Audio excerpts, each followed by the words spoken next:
Hey everybody, welcome to NonTrivial. I'm your host, Sean McClure. As we go through life, we notice things about our ability to perform, like when things work and when they don't. But most people tend to leave it at that, hoping they'll gravitate towards the better parts over time. But what really transforms our ability to perform is when we convert the things that work into specific techniques we employ. I'll give an example of just how powerful this is and discuss how we can all turn the truths we notice into techniques we live by.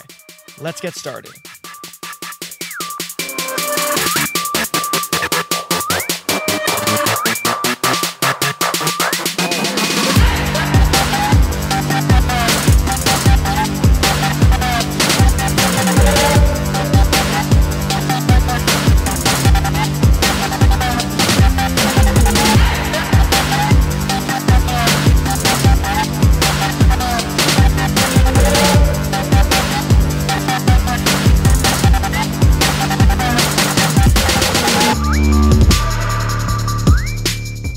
So as we go through life, we usually have projects on the go. We usually have tasks that we need to complete. We have jobs that, expect us to produce outputs. And for a lot of us, we want to get better at what we do, right? It's not just kind of a cogs in a machine 9-to-5 job. We actually take pride in what we do. We think of it maybe as a bit of an art and or science, a bit of a craft. We want to be efficient. We want to be effective. We want to produce good work. And so we take a bit of pride in that. And I think we're always trying to get better at whatever that is, If you're writing articles, you want to be a better writer, or you're writing books, or if you're doing podcasts, you want to do that better, more effectively, more efficiently. Maybe it resonates better with people. Maybe you're on the sales and marketing team of a company and you're trying to reach the market and get better at that craft, be better at what you do, computer programming. Doesn't matter what it is.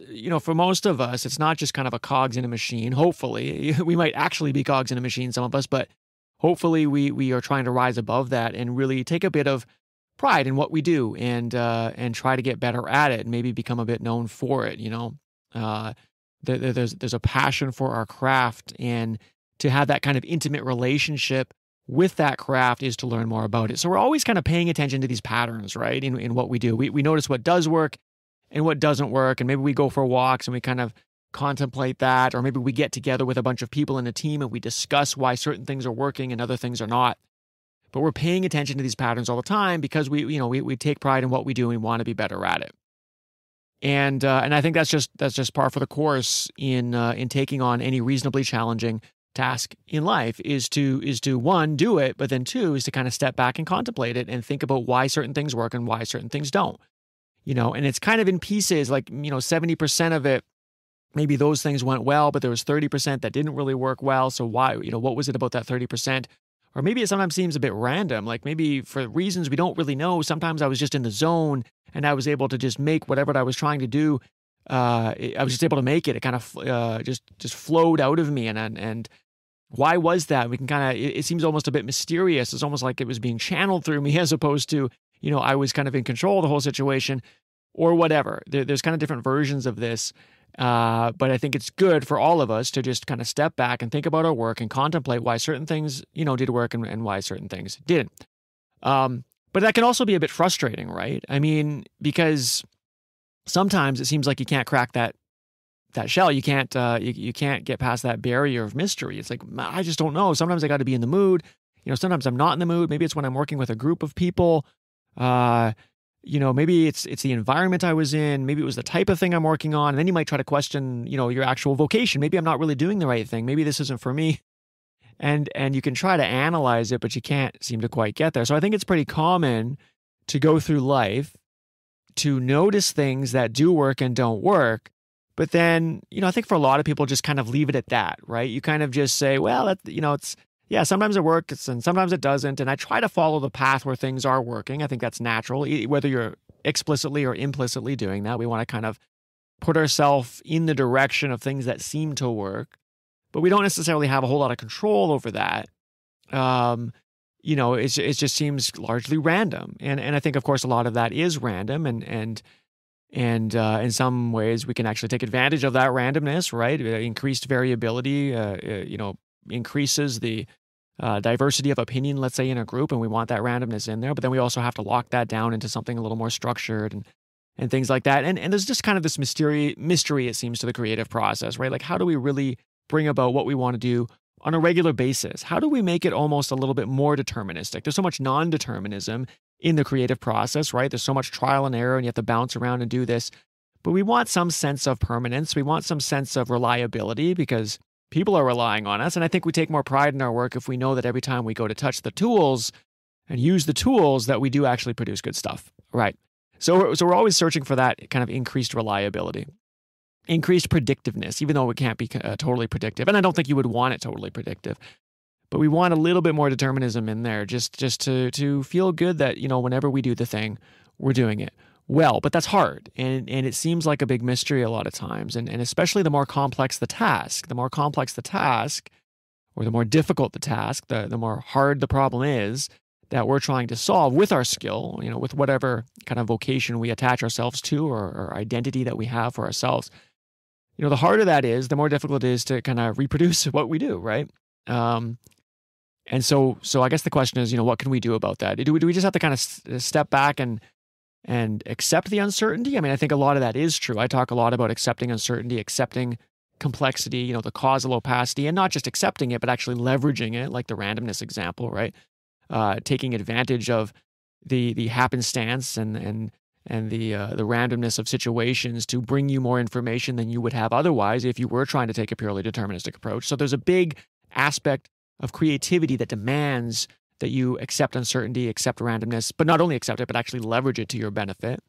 But then there is the other side, right? There's always structure and chaos. The beautiful chaos brings us so much information that we wouldn't have access to otherwise, but the structure is how we landed on things that get out the door. And I talked about this in my episode on, creativity demanding less options, right? It's good to have a bunch of options, but too many can be problematic. It kind of is a self-dampening process and it will actually kill the creative process if you don't have some kind of explicit structure to land on, right?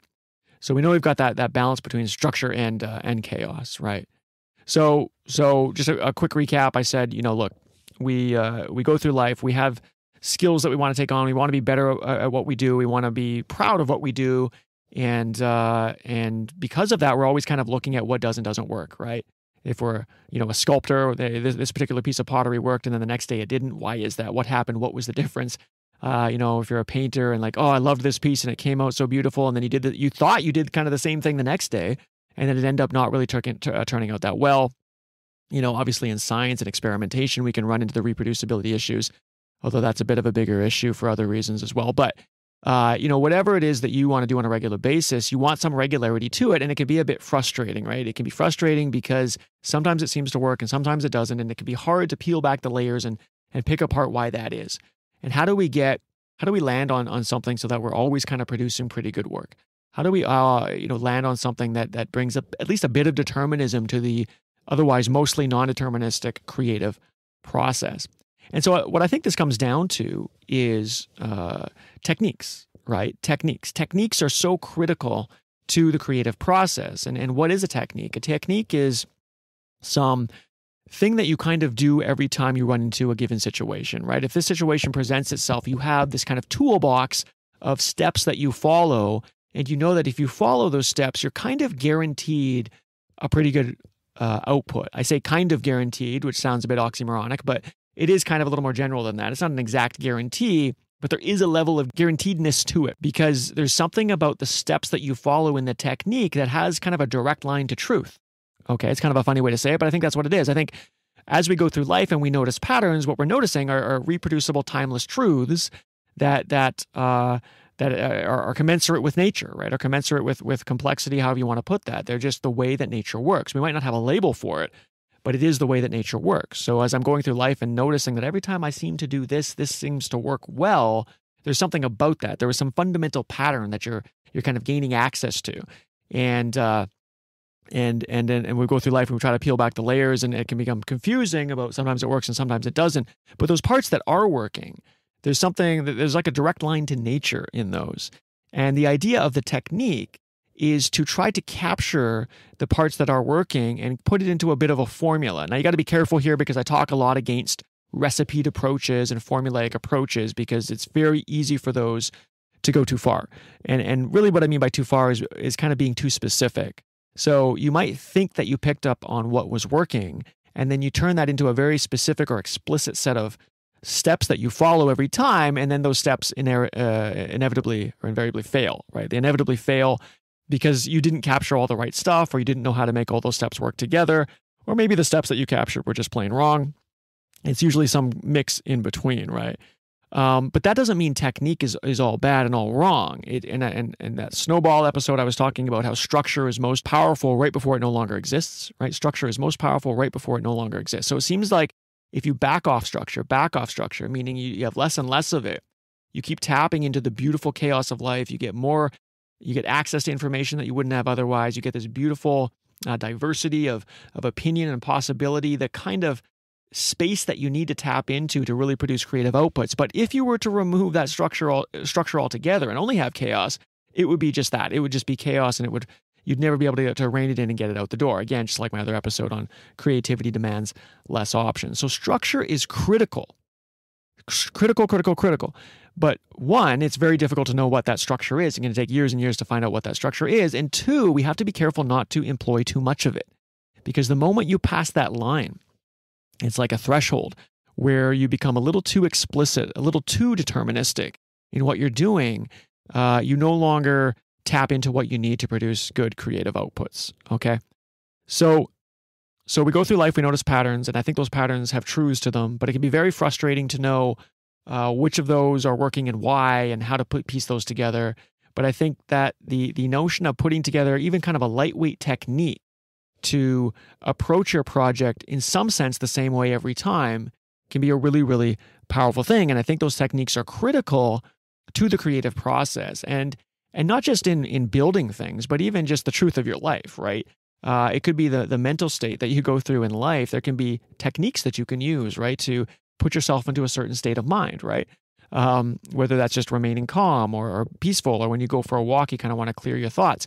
We understand that clearing our mind of thoughts is a good thing, but do you have a technique to do that, right? And that's kind of the next question. I think the people that are really good at whatever it is they do are able to kind of have in their toolbox a set of techniques that are not too deterministic, they're not too intervening, or they don't reach too deep into the creative process, but they're still there. And they act as very powerful starting points or anchors with which to produce or achieve what you want to achieve. You know, we see this in art a lot. If you talk to really any accomplished artist, I don't think any of them, unless they're maybe of the most abstract kind, I don't think any of them are really going to say, well, I really just splot paint onto the canvas and I hope for the best. There is a lot of technique there. There is a way to achieve the look of a tree, or the look of a bicycle or a lake, or the reflection off the water, whatever it is you're painting. Or even if it is more abstract, there's a way to try to communicate the message. It's not just, tapping into emotion and splashing paint on the canvas. There are techniques that you at least start with to kind of operate at that most abstract level. And I use that pencil sketching example, some episodes back, where it's really important to start at the most abstract, just to get the very general idea of the thing you're looking at, and then to add details as you go, because the most abstract pieces are the most invariant. Those are the most true. Those are the most in touch with nature, or in touch with the timeless truths of, how nature actually operates, right? So it's all kind of the same thing. It's just that, but what I'm saying here is that there are techniques to kind of help you do that. And I think a set of techniques can help you govern your life better, whether you're talking about, something just kind of mental or spiritual, or something more tangible like the creative outputs that you produce, artwork, computer programming, managing a large team of people, sales and marketing. Doesn't really matter what it is, any kind of vocation, any kind of endeavor that you're taking on in life. If you have a certain set of techniques and you know how to operate them effectively, they can be really, really powerful. Now, I want to use a cool example I think is pretty cool of just how powerful techniques can be, and how it shows us that it is tapping into something that it basically changes what you can see is true into something that you can use every time. And there's a big difference between those two. Just noticing that something is true, that's important. But being able to make it usable and to be able to tap into it on a regular basis absolutely transforms your ability to produce the outputs you need. And it's very, very powerful. So they are these kind of powerful techniques. And not only that, just before I get to the example, is not only is it making you better at what you do, I think you learn more about the truth that you're noticing, right? So in other words, it's not just that you notice patterns in life and maybe you don't apply techniques, if you do apply the technique is teaching you or telling you something about that truth, about that core pattern. In other words, there's a reason why this technique is able to make that pattern happen again and again, and that's important for you to understand, important for you to know. So it gives you an even more direct line. Technique gives you an even more direct line to nature, I would argue, because there's a reason that techniques work, right? Okay, so I'm going to use the example of the memory palace. And so this is a technique that's used. People who go into these memory competitions use this, or anybody who's even casually interested in improving their memory. And this will be things like, if you wanted to, instead of writing all the groceries down on the list, you could easily create a list of grocery items in your mind. If you wanted to remember, if you went into a room of 200 people, it's actually quite easy to remember all 200 names. If you wanted to memorize an entire deck of cards, right, you could just lay them out. And of course, it takes some training to get fast at this, but you can memorize an entire deck of cards pretty easily. And I say easily because if you do master the technique, it is actually kind of easy. And it also teaches you something about memory. So the idea, if you don't know already, of a memory palace is you visualize, let's say, a room in your house, right? And that room in the house obviously has objects that you're aware of, and you can do it right now. And unless you're one of those people suffering from aphantasia or aphantasia, which is a condition where you actually can't voluntarily produce images in your mind, I feel sorry for those people because I just think of thinking as being so visual, but I know those people come up with other techniques or other ways of doing it. It might be more emotional, for example. And you could probably do an emotional version of a memory palace, like if you kind of anchor things onto emotional anchors or cues or things like that. But most of us are capable of voluntarily producing images in our mind, right? If I say elephant, you see an elephant, right? You can, and most of us can kind of rotate that elephant around and look under it and look above it and on and on. Anyways, so imagine you are, just pick a room in your house, just visualize it now. One that maybe you're not currently in, right? Currently, because you want to visualize this. And think about the objects in there. You might have a desk with a computer, then you might have a potted plant, and then there might be something, or maybe it's a kitchen and you can see the fridge, and then you can see the sink, and then you can see a table, and then you can see, whatever it is, and kind of walk around that room. Well, the idea of the memory palace is let's say it was a grocery list, and I needed apples as the first item, and the first, as I walk around my kitchen, the first appliance there is the fridge. I would attach the apples to the fridge, right? I would just put them there with my mind. And I try to make it kind of memorable and dramatic even, so I might kind of squish the apples into the door of the fridge or something like that. And then the next one I see is beside the fridge is the sink, and I need to pick up gloves for doing dishes, and so I'm going to put the gloves in the sink, and maybe I'll kind of use the gloves and wrap them around the faucet of the sink and pull it really tight so it makes it more memorable, right?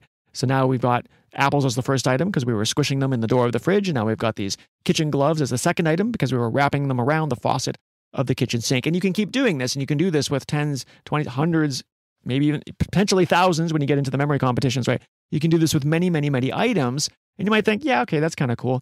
But unless you've done this before, you might not realize just how powerful this is. It's insanely powerful. It actually taps directly into how memory obviously functions in the human mind, in the human brain, because of just how effective the technique actually is. You can do this with people's names, and you could literally walk into a room and you could meet 500 people, and if you wanted to, especially with a bit of practice, you could anchor their names onto, whether that's 500 items, that's a pretty big memory palace, but you could actually repeat items onto a single anchor in the palace.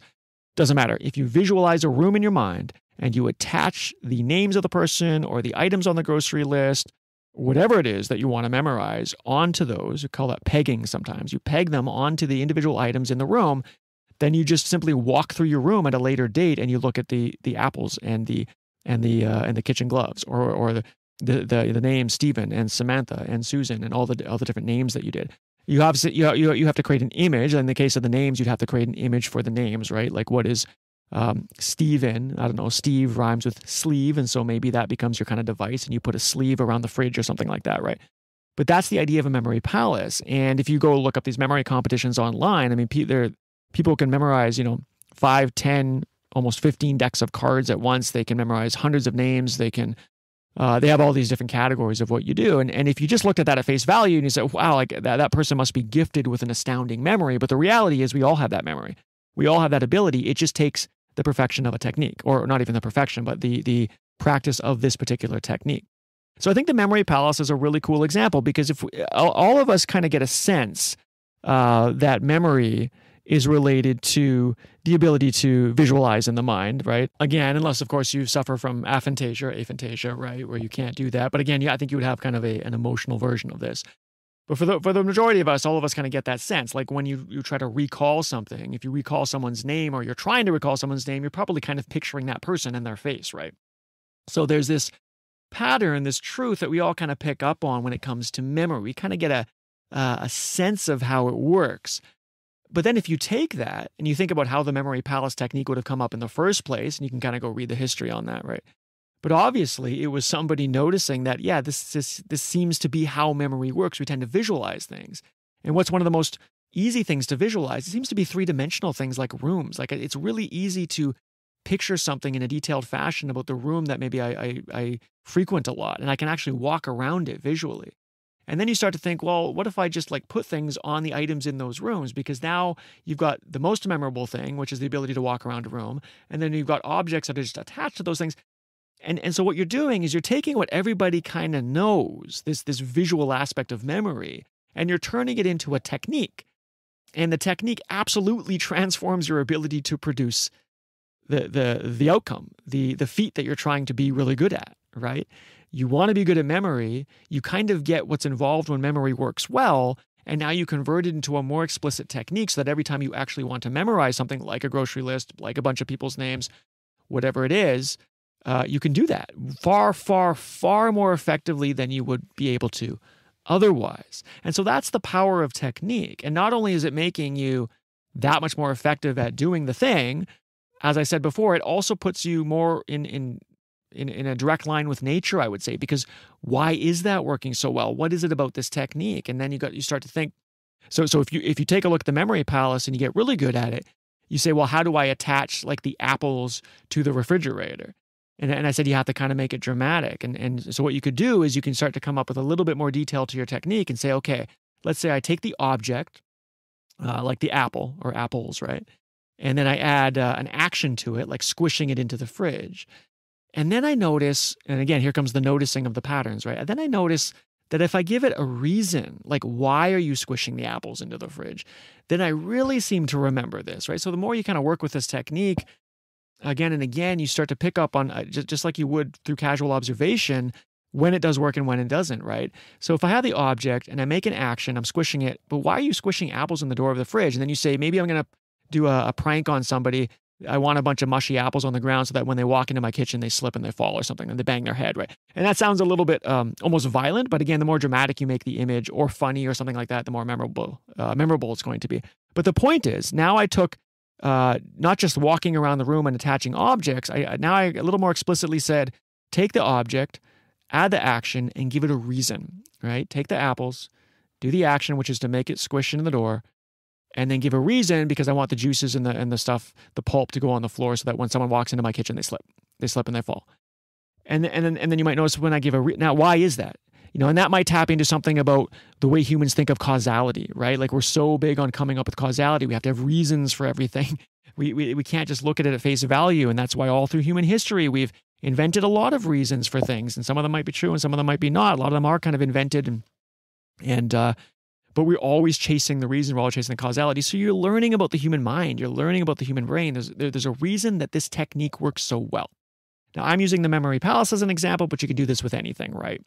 If you want to get better at art and you want to put that paint or the pencil sketches down on the canvas, there's a reason why certain techniques are able to give you the ability to produce more realistic drawings. Or maybe it is abstract, but whatever it is, there are techniques that bring you there. They kind of bring you to the halfway point immediately, and then it's up to you to bring in the uncertainty and the non-determinism and the chaos to fill in the rest of the half, right? Or whatever the split is. Maybe it's like an 80-20 thing, but you need that structure. You need that technique at the beginning, not just to make you more effective, but to put you in communication with nature. And so you can ask yourself, why is it that techniques work so well? And just like the memory palace, you can take it better and better each time. First I knew that walking around my room and attaching objects was effective. And then as I thought about that, I thought about the technique, I realized that having an object with an action and a reason was even more effective. And you can keep going and you can come up with other techniques that just make you better and better at what you do. So, bringing technique to truth, right, is what this episode is about. And I think it's really important. So I'll just do a really quick recap. I said at the beginning, look, we go through life. We want to be better at what we do. We want to take some pride in what we do. And that means we got to be good at it. And through the course of doing that, we notice certain things seem to work and certain things don't. But I think a lot of us will kind of leave it at that, right? And we'll just kind of keep thinking about it, hoping that we'll kind of move in the direction of the things that do work. And I think that it can be really frustrating because it's hard to know how all those work together. And what it really comes down to is coming up with a technique based on what you notice, right? If you notice that this is when memory works good, turn it into a technique. If you notice this is when you made the good painting, turn that into a technique. If you know, and of course, these techniques don't all have to come from you. You can learn techniques from other people as starting points, right? And I use the memory palace as an example. And treat it, I sometimes talk about the true meaning of Occam's razor, right? The reason why you put something simple forward is not because the simple is correct, is because the simple can be easily destroyed. And so you can know if it's wrong. So come up with any technique at the beginning, a simple technique, do it, and if it fails, you know it's wrong. And if parts of it fail, but parts of it survive, then you hang on to the surviving parts and you keep doing that and you improve your technique over time. So in other words, don't worry about coming up with the right technique, or listening to someone else who said this is the technique and maybe it doesn't work for you. You just have to start somewhere, right? We notice patterns, we notice true things, but when you turn those true things into a technique, you become far more effective at delivering it, and you have a more direct line to nature and how it works. And I think that's really what we're here for, is to try to understand, what it is about nature and why it works the way it does. So take what you notice to be true, turn that into a technique, and I think you'll see over time, as you keep working on that technique, you'll be far more effective at what you do, and that'll bring you more joy, that'll bring you more pride, and you'll just be happier in what you're doing because you'll be damn good at it. Okay, that's it for this episode. Thanks again for listening. Until next time, take care.